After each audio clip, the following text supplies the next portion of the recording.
अगर आपसे मैं कहूँ कि एक शब्द में आपको चेल्सी को डिस्क्राइब करना है तो आप किस शब्द का इस्तेमाल करेंगे? तो कई लोग बहुत गंदी गंदी बातें कर सकते हैं, कई लोग बड़े अश्लील शब्दों का इस्तेमाल कर सकते हैं, कुछ लोग अच्छे शब्दों का इस्तेमाल करेंगे। लेकिन मैं अगर चेल्सी को डिस्क्राइब करूँ एज अ फ़ैन, या अगर मैं एज अ आउटसाइडर भी चेल्सी को देख रहा होता, तो मैं एक शब्द जिसका इस्तेमाल करता वो है डिसरप्टर्स।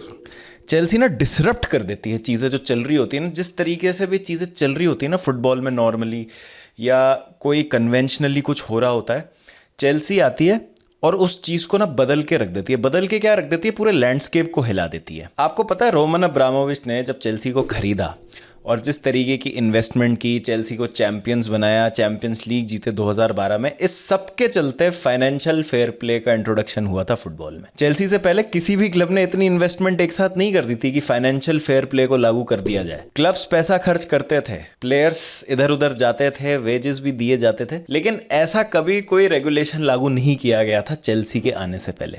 चेल्सी ने डिसरप्ट कर दिया सब कुछ। टू वे टाइटल रेस चलती थी आर्सेनल और मैन यूनाइटेड में। आर्सन वेंगर की आर्सेनल, जो ग्रेट आर्सेनल टीम होती थी, इनविंसिबल्स की अगर हम बात कर लें, चाहे ओवरऑल उस टीम की बात कर लें, ग्रेट्स जैसे पैट्रिक विएरा, तेरी ऑनरी, रॉबर्ट पिरेस, डेनिस बर्गकैम्प वगैरह वगैरह, बहुत ही शानदार टीम। गोलकीपर से लेके डेविड सीमन से लेके यान्स लिवन से लेके आगे तक टैलेंट से भरी हुई टीम। यही हम सर एलेक्स फर्ग्यूसन की मैन यूनाइटेड की बात कर लें, जिन्होंने 99 में ट्रेबल जीता, उसके बाद तक अपनी बादशाहत कायम रखी प्रीमियर लीग में। Legends all over the pitch, David Beckham, Wayne Rooney, Roy Keane, Ryan Giggs, Nemanja Vidic, Rio Ferdinand, the list is endless. सारे ही लेजेंड्स, खूब सारे लेजेंडरी प्लेयर्स हमको देखने को मिले इन दोनों ही टीमों से। Enter Chelsea. 2004 में चेल्सी आती है, रोमन अब्रामोविच आते हैं, टाइटल जीत जाते हैं। 2004-05 सीज़न का बैक टू बैक टाइटल जीतते हैं। 2005-06 सीज़न में, 2012 में चैंपियंस लीग जीत ली जाती है। तो चेल्सी ने अभी रिसेंटली भी ऐसा ही कुछ किया। चेल्सी ने क्या किया, जब सब कह रहे थे कि कुछ नहीं हो सकता, चेल्सी टीम तो ख़त्म है और इन्हें नहीं पता कि क्या हो सकता है, ज़्यादा फैंस को भी उम्मीद नहीं थी कि क्लब वर्ल्ड कप फाइनल में क्या होगा। जो मोमेंट बिलोंग करता था पीएसजी को, कि ये पीएसजी का मोमेंट है कि क्राउन जूल हो जाएगा इनके, ठीक है, इन्होंने ट्रेबल जीत लिया है, सारी बड़ी टीम्स को हरा दिया है। हराया क्या, लताड़ा है, 4-0 5-0 कन्विंसिंगली हराया है। चाहे एटलेटिको मैड्रिड हो, रियल मैड्रिड हो, इंटर मिलान हो, बायर्न म्यूनिख हो, सबको, जो हैवी वेट्स हैं यूरोपियन फुटबॉल के, सबको एक तरफा पटक के पीएसजी ने बादशाहत कायम किया। और सामने तो चेल्सी है, चेल्सी को तो हरा ही देंगे। चेल्सी तो क्या है, कॉन्फ्रेंस लीग विनर्स है। तो मोमेंट ना पीएसजी का था, पीएसजी के मोमेंट को चेल्सी ने अपना बना लिया। और ये चेल्सी की पुरानी आदत है। 2012 में बायर्न म्यूनिख के होम में फाइनल हो रहा है चैंपियंस लीग का, कोई चांस नहीं है कि यहाँ पे चेल्सी जीत सकती है। एक तो इंजरी है इतने सारे प्लेयर्स को, जॉन टेरी नहीं खेल रहे हैं वो फाइनल, ब्रानिस्लाव इवानोविच नहीं खेल रहे हैं वो फाइनल, राउल मरेलिश नहीं खेल रहे हैं वो फाइनल। ये सारे प्लेयर्स जो बहुत इंपॉर्टेंट रोल प्ले किया जिन्होंने चेल्सी के फाइनल तक पहुंचने में। रायन बर्ट्रैंड को डेब्यू देके रॉबर्टो डी मटेओ जिता देते हैं चेल्सी को वो फाइनल। वो मोमेंट अगेन, बायर्न को इतने सालों बाद एक चैंपियंस लीग सक्सेस मिलने वाली थी अपने ही होम में, बट चेल्सी ने वो मोमेंट छीन लिया उनसे। 2021 में मैन सिटी के अगेंस्ट मुकाबला है, पेप गार्डियोला की मैन सिटी बहुत डोमिनेंट फोर्स है, प्रीमियर लीग चैंपियंस है, अगेन फाइनल हो रहा है पोर्तो में, चेल्सी ने वो मोमेंट भी उनसे छीन लिया और अपना बना लिया। तो इस तरीके से ना चेल्सी डिसरप्शंस कॉज करती आई है। भले ही हमारी सक्सेस का मैग्नीट्यूड बहुत बड़ा नहीं है एज चेल्सी, बट लेगेसी काफ़ी कंप्लीट हो चुकी है। मतलब आप कोई भी ट्रॉफी बोल दीजिए, चेल्सी ने वो जीती है, और जिस ड्रामेटिक फैशन में जीती है ना, वो उन सक्सेसेस को काफ़ी स्पेशल बनाता है। तो अब क्या ये मोमेंट लिवरपूल का है इस सीज़न प्रीमियर लीग जीतने का? क्या ये मोमेंट फाइनली आर्सेनल का है? 2-3 सीज़न से तो आर्सेनल काफ़ी क्लोज जा रही है, 3 सीज़न से सेकंड आ रहे हैं वो बड़े क्लोज मार्जिन से। या मैन सिटी की वापसी हो जाएगी टाइटल विनिंग वेज में? मैन सिटी का लास्ट सीज़न अच्छा नहीं गया था। तो इन तीनों में से किस टीम का मोमेंट आएगा finally Premier League trophy lift करने का? सामने से देख रही है चेल्सी, साइड में खड़े होकर चेल्सी देख रही है, सब ऑब्जर्व कर रही है कि क्या हो रहा है ये। और क्या ये वो सीज़न हो सकता है जहाँ पे हम सोच रहे हैं कि नहीं, Chelsea are a decent team लेकिन अभी टाइटल नहीं जीत सकते, और क्या सबको सरप्राइज करते हुए फिर से चेल्सी ये हरकत कर सकती है? तो आज थोड़ी सी मैं उसकी बात करने वाला हूँ। तो why I am excited about Chelsea for the 2025-26 season, उसकी बात करने वाले हैं। अब देखिए दोस्तों, अगर हम स्क्वाड की बात करें, स्क्वाड पर एक बार आप नज़र डालें, तो अगर आप chelseafc.com पे जाएंगे और मेंस टीम के रोस्टर को देखेंगे तो यहाँ पे आपको काफ़ी सारे प्लेयर्स मिलेंगे जो ऑब्वियसली आप देखेंगे कि भाई चेल्सी का जो एक, पहले मैं नैरेटिव शांत कर देता हूँ कि भाई चेल्सी में कहते हैं ना 50 प्लेयर हैं, 55 प्लेयर हैं, तो ऑफिशियली लिस्टेड प्लेयर्स हैं ना, उनकी बात करेंगे। तो 3 गोलकीपर हैं, रॉबर्ट सैंचेस, फिलिप जॉर्गेनसन और गैब्रियल स्लोनिला, ठीक है। उसके बाद आते हैं डिफेंडर्स पे, Cucurella, Tosin, Badiashile, Colwill, unfortunately ACL injury हो गई है, जोरेल हाटो, ट्रेवर चालोबा, रीस जेम्स, मालो गुस्तो, वेस्ली फोफाना, एरन एंसेल्विनो, जॉश अचिम्पोंग, ये आपके डिफेंडर्स हो गए। अब आ जाता है मिडफील्डर्स पे, इसमें शामिल है Enzo Fernandez, Dario Essugo, Andrey Santos, Moises Caicedo, Romeo Lavia. अब आ जाते हैं फॉरवर्ड्स पे, Pedro Neto, Liam Delap, Cole Palmer, Jamie Gittens, Nicolas Jackson, Christopher Nkunku, Joao Pedro, ताइरिक George, एस्तवा विलियन। Mudryk अभी लिस्टेड है बट ऑब्वियसली बैन है उन पे, तो 3-4 साल तक वो नहीं खेलेंगे चेल्सी के लिए। तो कितने प्लेयर हो जाते हैं, एक बार मुद्रिक को अगर मैं हटा दूं, एनकुंकू को भी गिन रहा हूं मैं, जो तो ऑब्वियसली छोड़ के जा रहे हैं चेल्सी, तो कितने प्लेयर हो जाते हैं ये? 28 प्लेयर्स का ये स्क्वाड है, जिसमें से अभी आप प्लेयर्स जैसे मान लीजिए क्रिस्टोफर एनकुंकू है, हो सकता है निकलस जैक्सन भी चले जाएं, तारिक जॉर्ज भी हो सकता है चले जाएं, तो इनमें से आप मान सकते हैं कि 3 से 4 प्लेयर अभी जाएंगे। एरन एंसेल्विनो को भी हो सकता है लोन पे भेज दिया जाए या फिर रोक लिया जाए क्योंकि अब कॉलविल को इंजरी हो गई, हु नोज, बट 3 से 4 प्लेयर अभी इसमें से भी जाएंगे और 1-2 प्लेयर और आएंगे। तो ये आपका पूरा स्क्वाड है अभी चेल्सी का करंटली। तो ये स्क्वाड कैसा है, कैसा ये स्क्वाड है, क्या हम इससे एक्सपेक्ट कर सकते हैं? तो देखिए, मुझे ऐसा लगता है कि अगर हम शुरुआत करें गोलकीपर से सबसे पहले, तो रॉबर्ट सैंचेस को मैंने बहुत ज़्यादा क्रिटिसाइज़ किया लास्ट सीज़न। रॉबर्ट सैंचेस को बहुत गालियाँ बकी हैं मैंने कि इस गोलकीपर से हम कुछ नहीं कर सकते बड़ा, लीग नहीं जीत सकते। लेकिन जो रॉबर्ट सैंचेस की परफॉर्मेंसेस रही हैं पिछले 2 से 3 महीने में, उसमें हमें काफ़ी इम्प्रूवमेंट देखने को मिला है। तो अगर चेल्सी को कुछ अच्छा करना है प्रीमियर लीग में, सीज़न टाइटल रेस में रहना है, तो रॉबर्ट सैंचेस को अपनी मिस्टेक्स मिनिमम पे रखनी होगी। ये तो क्लियर हो चुका है कि अब कोई नया गोलकीपर नहीं आ रहा है, जितनी भी माइक मिन्यो या डोनारूमा से लिंक आई हो या जो भी हो, सबको शांत कर दिया गया है। और ये एक चीज़ क्लियर होगी कि गोलकीपर तो नया नहीं आ रहा है, Chelsea are happy with their current goalkeepers, तो ठीक है, उस पर तो लिड लगा दिया जाए। लेकिन क्या रॉबर्ट सैंचेस पे आप भरोसा कर सकते हैं? तो देखिए, यहाँ पे मैं डिवाइडेड हूँ काफ़ी। मैं चाहता हूँ कि रॉबर्ट सैंचेस अच्छा करें, बट मुझे अभी भी कॉन्फिडेंस नहीं आ रहा है उन पे। गलतियों भरे रॉबर्ट सैंचेस के साथ हम 4th आ गए लास्ट सीज़न, लेकिन इस बार क्या हम 1 कदम या 2 कदम आगे जा सकते हैं? मुझे बहुत बड़ा डाउट है। तो अगर ये सीज़न रॉबर्ट सैंचेस अच्छा खेल जाए, कंसिस्टेंटली खेल जाए, तो उससे अच्छी बात तो कोई हो नहीं सकती।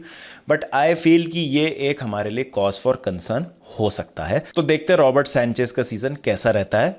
मैं आंख बंद करके भरोसा नहीं कर सकता रॉबर्ट सैंचेस पे, लेकिन अब क्योंकि ये साबित हो गया है, ये इस्टेब्लिश हो चुका है कि अब और कोई गोलकीपर नहीं आ रहा, तो I will back Robert Sanchez. और मैं अनड्यू क्रिटिसिज्म उन पर नहीं लेके आऊँगा बिना बात ही कि भाई ये मुझे गोलकीपर पसंद नहीं है तो इसलिए मैं इसको गालियाँ दे रहा हूँ। नहीं, we have to support Robert Sanchez and hope कि उनकी कंसिस्टेंट परफॉर्मेंसेस हमको मैच जिताने में मदद करें इस सीज़न।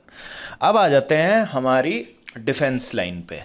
अब कॉलवेल की इंजरी एक बहुत बहुत बड़ा ब्लो है हमारे लिए। ऐसा लग रहा है मुक्का सा मार दिया किसी ने दांत पे, और कोई सेंटर बैक से अब लिंक नहीं आ रहे हैं।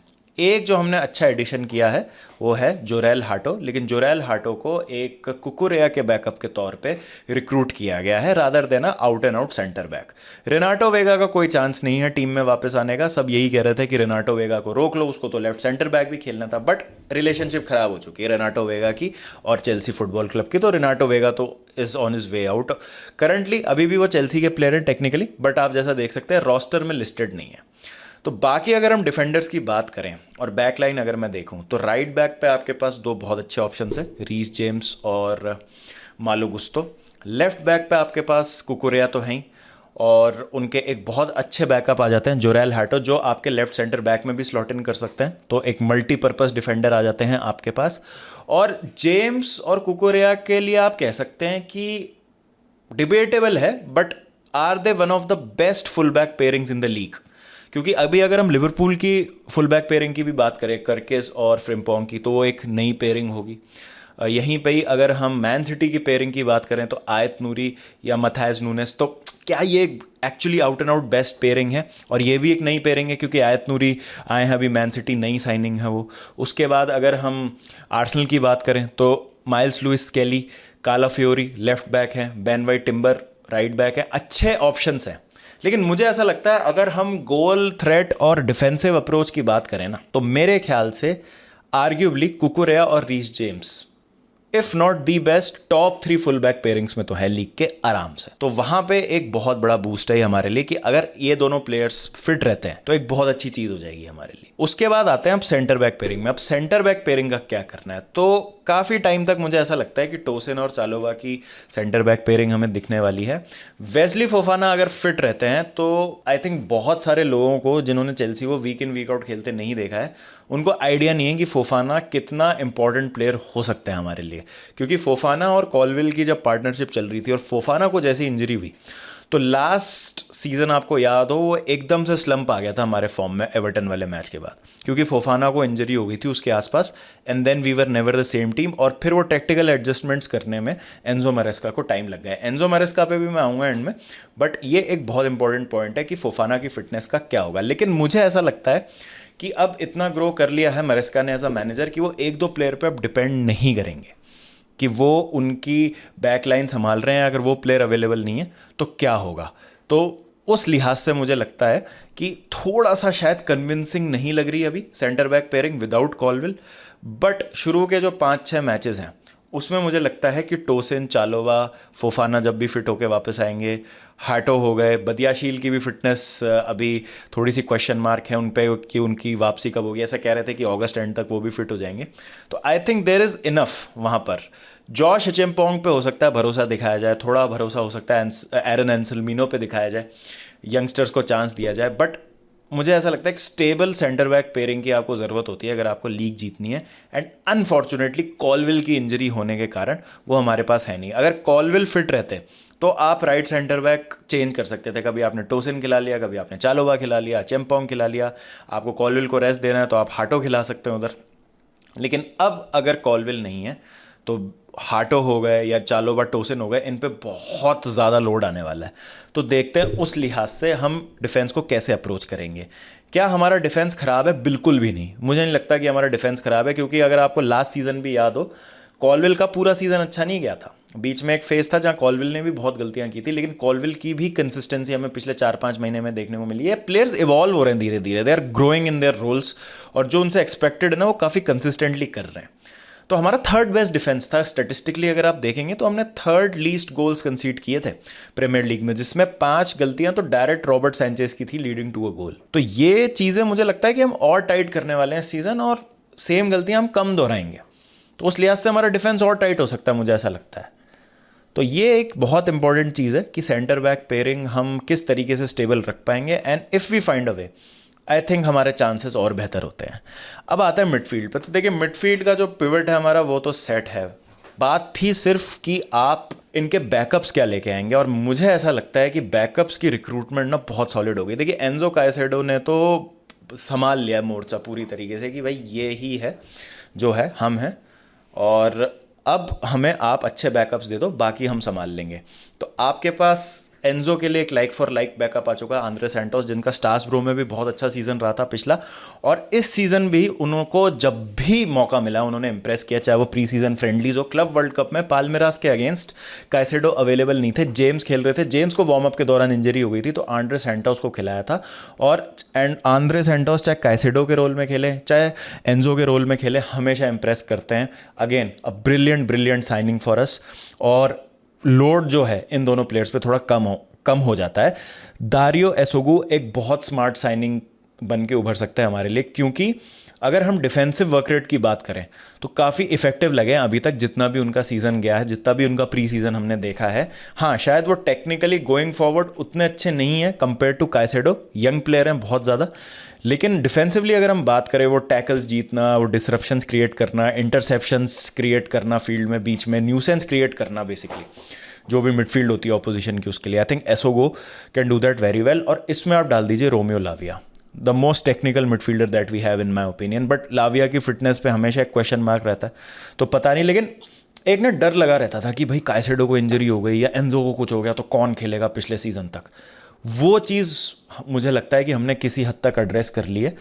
तो आई थिंक मिडफील्ड तो हमारी बहुत अच्छी है। अगेन एक डिबेट है अब यहाँ पे क्या एंजो काइसेडो का पिवट जो है, is it amongst the best in the Premier League? I think debate तो बनती है, कर सकते हैं आप, डिस्कशन में तो हैं definitely. The best I don't know, but Caicedo is definitely the best DM मेरे लिए, तो जिस तरीके की उनकी कंसिस्टेंसी और परफॉर्मेंस रही है। एंजो का गेम भी बहुत शानदार रहा है। मिडफील्ड मुझे लगता है हमारी सॉर्टेड है, मिडफील्ड में मुझे कोई प्रॉब्लम नहीं लगती। It can go toe to toe against any top team in Europe right now.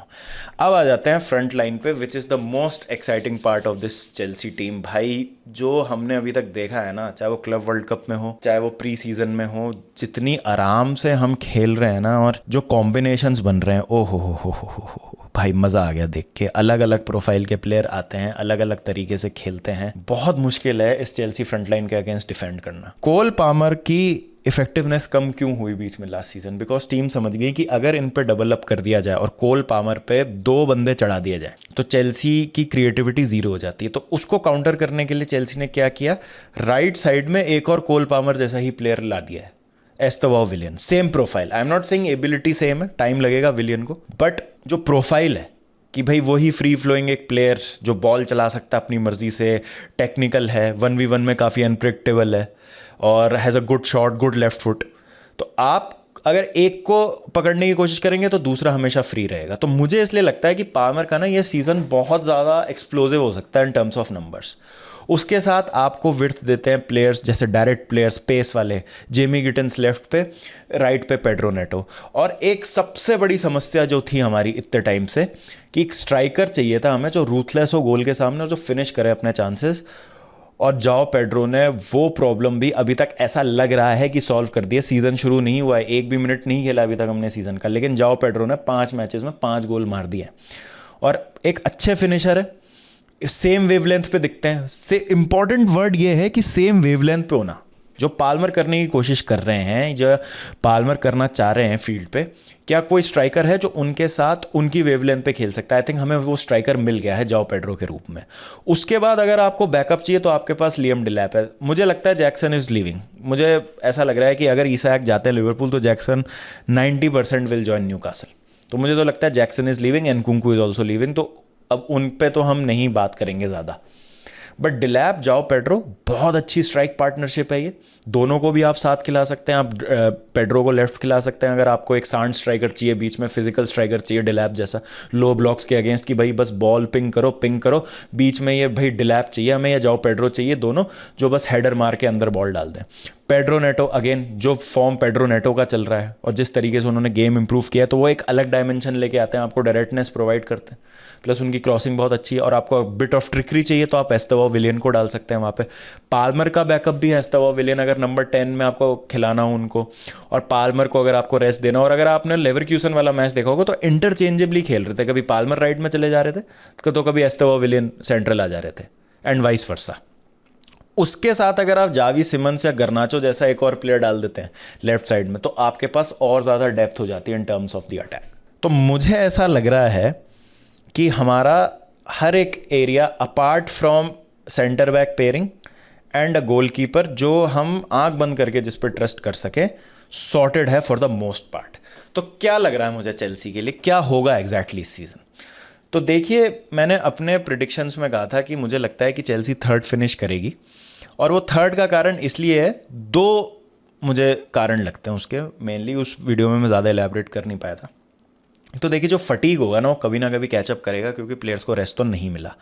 तो हो सकता है आप फ्रीक इंजरीज देखें, आप हो सकता है ड्रॉप देखें फिजिकल लेवल्स में, थक गए हैं प्लेयर्स, वो इंटेंसिटी आपको नहीं देखने को मिल रही।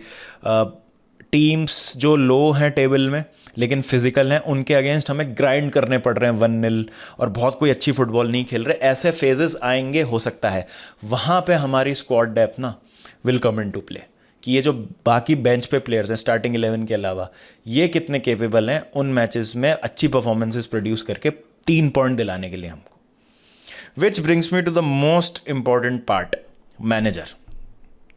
मैनेजर मुझे लगता है कि इवॉल्व किए हैं विद दिस टीम, और ये मेरी एक्सपेक्टेशंस के परे है। अब कभी कभी ना एंजो मैरेस्का लास्ट सीज़न अगर हम बात करें तो कुछ ऐसे डिसीजंस ले रहे थे जो हमें किसी को समझ नहीं आ रहे थे। मैं बस ये चाहता हूँ कि towards the end of the window players ना थोपे जाएं एंजो मैरेस्का पे कि वो फिर पजल्ड हो जाएं कि किसको खिलाऊं कि किसको ना खिलाऊं। मुझे अभी भी लगता है कि हमें गर्नाचो की ज़रूरत नहीं है। अगर हम जावी सिमंस लेके आ जाएं बस तो दैट्स इट, ख़त्म। फिर जावी सिमंस आपके डिफ़ॉल्ट लेफ्ट विंगर आपके स्टार्टर हो गए, उनके बैकअप हो गए गिटन्स, आपके पास पाल्मर हैं बीच में, आपके पास राइट में एस्टोवाओ और पेड्रो नेटो हो गए, आगे आपके डिलैप और जाओ पेड्रो हो गए। तो सेंट्रली आप एस्टोवाओ विलियन को भी खिला सकते हैं। अब यही है कि भाई विलियन और पाल्मर दोनों अवेलेबल नहीं हो तो क्या करोगे आप? फिर आप अगर सिमंस को लाते हो बीच में तो आपके पास सिर्फ जेमी गिटन्स होंगे लेफ्ट पे खिलाने के लिए, तो उस केस में आपको गर्नाचो चाहिए होगा। आई अंडरस्टैंड कि इंजरीज हो सकती हैं, आई अंडरस्टैंड कि अनफोर्सिन सर्कमस्टेंसेज आ सकते हैं, बट मुझे स्टिल लगता है कि गर्नाचो ना थोड़ा सा सरप्लस टू रिक्वायरमेंट है। बाकी गोलकीपर पे भी मैंने अपनी जाहिर की हैं कंसर्न्स कि क्या रॉबर्ट सैंचेज एक ऐसे गोलकीपर हैं जिससे आप जीत सकते हैं कंसिस्टेंटली 38 मैचों में अच्छा परफॉर्म कर सकते हैं, बहुत बड़ा क्वेश्चन मार्क है। अभी मैं नेगेटिव बोल के उनके बारे में ना उनको पुट डाउन नहीं करूँगा, I am just throwing my concern out there कि भाई मुझे ये लगता है कि एक प्रॉब्लम हो सकती है। तो एंजो मैरेस्का इन सब चीज़ों को कैसे सॉल्व करेंगे, प्लस जो साइनिंग्स हैं उनको प्रॉपर गेम टाइम चाहिए होगा। अब ये चैंपियंस लीग है, कॉन्फ्रेंस लीग तो है नहीं कि जहाँ पे आपने अपनी सेकंड स्ट्रिंग टीम खिला के खुश कर दिया उन प्लेयर्स को। डूसबरी हॉल को अगर टाइम नहीं मिल रहा, एनकुंकू को अगर टाइम नहीं मिल रहा, फिलिक्स को अगर टाइम नहीं मिल रहा, मालो गुस्तो को टाइम नहीं मिल रहा, तो आपने इनको खिला दिया यहाँ पे कॉन्फ्रेंस लीग में और खुश कर दिया इनको, मुद्रिक वगैरह को। तो ये आप कैसे सॉल्व करेंगे इस सीज़न, क्योंकि आपको दोनों जगह अपनी बेस्ट टीम खिलानी होगी। इसीलिए मुझे लगता है कि हमारी रिक्रूटमेंट है ना जो बैकअप्स की, वो ऑन पॉइंट है। काफ़ी अच्छे और सिमिलर प्रोफाइल के प्लेयर साइन किए हैं जो उतना अच्छा तो नहीं बट लगभग वैसा काम कर सकते हैं। तो मैं उम्मीद करता हूँ कि एक हमें अच्छा सीज़न देखने को मिलेगा चेल्सी से। कप में मुझे लगता है हमारी परफॉर्मेंसेस बेटर होंगी, चाहे वो FA कप हो, काराबाओ कप हो, चैंपियंस लीग हो, क्योंकि ऑन अ डे वाली बात हो जाती है नॉकआउट कप फुटबॉल में ना। लीग से ज़्यादा ना चैंपियंस लीग जीतने का चांस मुझे ज़्यादा लगता है। अब आप हंसेंगे इस बात पे, बट अगर हम कप फुटबॉल की बात करें तो मुझे लगता है इस टीम में कप फुटबॉल के लिए एक अच्छी डेप्थ है, और उस हिसाब से मुझे लगता है कि हम इन कॉम्पिटिशन्स को बेहतर तरीके से अप्रोच कर सकते हैं। क्योंकि 38 गेम तक कंसिस्टेंसी बनाना ना बड़ा मुश्किल है, बट आप रॉबर्ट सैंचेज से एक्सपेक्ट कर सकते हैं कि एक सेमीफाइनल में या एक क्वार्टर फाइनल में या फाइनल में एक अच्छी परफॉर्मेंस वन ऑफ दे दें, और वहाँ पे बाकी हमारे जो प्लेयर्स हैं जैसे खेलते हैं जैसे खेल जाए। लेकिन 38 मैचों में एक ना एक मैच या एक ना एक मोमेंट आएगा जहाँ पे डिफेंस से गलती हो सकती है, मिडफील्ड से गलती हो सकती है, कीपर से गलती हो सकती है, manager might get it wrong. तो वहाँ पे आप 3-4 मैचेस में ये चीज़ कर दीजिए, आप वैसे ही पीछे हो जाते हैं, क्योंकि इतना फेयर्स कॉम्पिटिशन होने वाला है। तो देखते हैं क्या होता है। तो लीग मुझे लगता है कि अभी जल्दी है ये बोलना कि हम जीत सकते हैं, but I feel we can do something special when it comes to cups. तो यहाँ पे मैं एंजो मैरेस्का पे काफ़ी भरोसा करता हूँ, क्योंकि टैक्टिकली उन्होंने एस्ट्यूटनेस दिखाई है, और ऑपोजिशन कैसे खेलते हैं उसके अगेंस्ट वो अडेप्ट भी कर लेते हैं मिड गेम, और उनकी प्रिपरेशन मुझे बहुत अच्छी लगती है बिफोर एनी गेम। तो I believe in Enzo Maresca now. मैंने पिछले सीज़न कहा था कि भाई थोड़ा सा भरोसा उठता जा रहा है, बट अब मैं देख पा रहा हूँ कि वो क्या करना चाह रहे हैं। आइडेंटिटी बन गई है, स्टाइल ऑफ प्ले बन गया है, बस उसको कंसिस्टेंटली हमको कैरी करना है। And we have to make sure कि जो गलतियाँ करते हैं ना हम, सेल्फ इन्फिक्टेड जो हमारी प्रॉब्लम्स हैं उनको हम कम से कम दोहराएं, बस दैट्स इट। तो देखते हैं क्या होता है। This season is going to be special. मुझे गट फीलिंग आ रही है, पता नहीं क्यों, एज अ चेल्सी फैन। आपकी क्या राय है? Please do let me know in the comment section. And which Chelsea player do you think, चलिए एक तो बताना काफ़ी मुश्किल है, 3 चेल्सी प्लेयर्स मुझे बताइए जो आपको लगता है कि की साबित होंगे इस सीज़न अगर हम कुछ अच्छा जीतते हैं। तो चलिए मिलता हूँ फिर आपसे। ध्यान रखिए जब तक अपना, take care and don't forget to keep the blue flag flying high.